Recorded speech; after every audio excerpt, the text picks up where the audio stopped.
धुरंधर movies release के बाद अब बॉलीवुड में दो एराज हो गए हैं, बिफोर द रिलीज ऑफ धुरंधर और आफ्टर द रिलीज ऑफ धुरंधर। इतनी ये फिल्म्स इम्पैक्टफुल रही हैं, तो अगर आपने अभी तक धुरंधर द रिवेंज नहीं देखी है तो अभी जाके देख के आओ। ये आपके लिए एक स्पॉइलर अलर्ट है। ये सिर्फ एक स्पाई थ्रिलर नहीं है, ये एक बेहतरीन क्राइम ड्रामा, कैरेक्टर स्टडी और जबरदस्त वर्ल्ड बिल्डिंग का एक नमूना है। और अभी तक हमें एज अ ऑडियंस सिर्फ बेकार सी फिल्में देखने की आदत थी, जो धुरंधर के बाद बदल गई है, और अब लोग इसके जैसी और फिल्में मांग रहे हैं।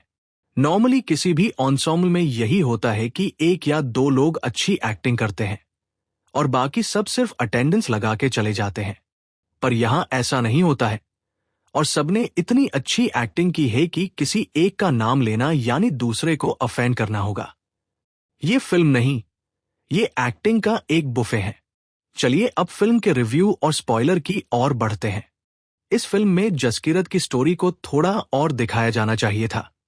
जहां फर्स्ट पार्ट में हम हमजा की पूरी इमोशनल जर्नी उसके साथ देखते हैं, जिससे हमें उसके लिए सारे स्टेक्स कितने ज्यादा जरूरी है ये बात समझ आती है।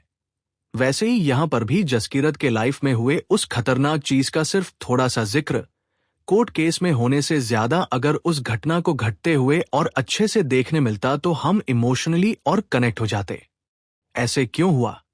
उसका एक प्रोबेबल रीजन ये हो सकता है कि इन फिल्मों को एक ट्रिलजी होना चाहिए था, जहां पहले दोनों पार्ट्स में हम हमजा का पाकिस्तान में गैंग को इन्फिल्ट्रेट करने से लेकर पूरे जंगल पर राज करने तक की जर्नी देखते, और थर्ड पार्ट में हम देखते जसकीरत को कि कैसे वो एक देशभक्त और सीधा साधा पंजाबी मुंडा था जो अपने पिंड का नाम रोशन करना चाहता था, लेकिन परिस्थितियों ने उसे हमजा बनने पर मजबूर किया। एसपी असलम, जिसने पाकिस्तान में बलोचों का जीना हराम किया था, उसकी मौत भी काफी दर्दनाक थी, जो हम फिल्म में भी देखते हैं, जहां यह दिखाया गया है कि एसपी ने कई टीनेज बलोच स्टूडेंट्स को टेररिस्ट का ठप्पा लगा के एनकाउंटर करवाया है, और ये बात बलोच लीडर शिरानी को पता चलते ही उसने एक सुसाइड अटैक में एसपी को मार दिया। रियल लाइफ में भी कुछ ऐसा ही हुआ था, जहां लियारी के हाईवे पर एक सुसाइड अटैक से ही एसपी असलम को मौत के घाट उतार दिया था।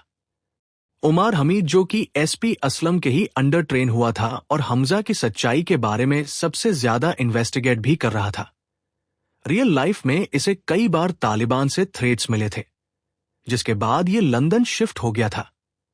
मगर मजे की बात तो यह है कि ये तो सिर्फ कुछ ही डिटेल्स थे, और ऐसे कई डिटेल्स अभी भी छुपे हैं, जिन पर किसी और दिन नजर डालेंगे।